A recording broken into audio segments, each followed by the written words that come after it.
Thank you sir.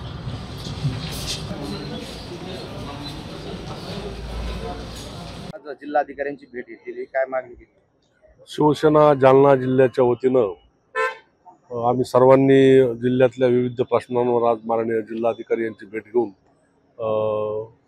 निवेदन दिले, ज्यामध्ये प्रामुख्यानं दुष्काळी स्थिती निर्माण झाली, सध्या पाऊस नसल्यामुळं आणि कडक ऊन असल्यामुळं फळबागा ज्या सुकून चाललेल्या शेतकऱ्यांच्या मोसंबी, द्राक्षे वगैरे या सगळ्या यांना तातडीनं शासनानं यांचे पंचनामे करून यांना मदत करावी अशा प्रकारची प्रमुख मागणी आहे. पाणी टंचाईला जिल्हा फार मोठ्या प्रमाणात सामोरे जातोय.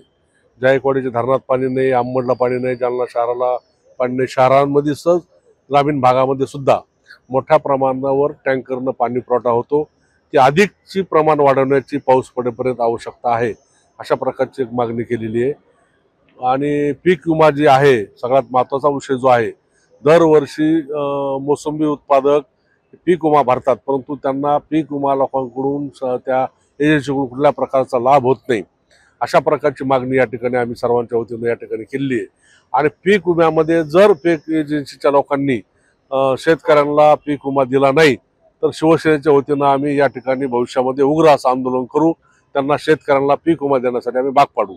अशा प्रकारच्या विविध सूचना आत्ता आम्ही या ठिकाणी माननीय जिल्हाधिकाऱ्यांना दिलेल्या आहेत. मान्य आम्ही सगळे दोन्ही जिल्हा प्रमुख, आमचे जिल्हा परिषदचे माजी अध्यक्ष, गवाड वगैरे सगळी मंडळी या ठिकाणी सगळ्यांनी मिळून हे निवेदन आम्ही मान्य जिल्हाधिकाऱ्यांना या ठिकाणी दिलेलं आहे. एबीपी माझा, उघडा डोळे बघा नीट.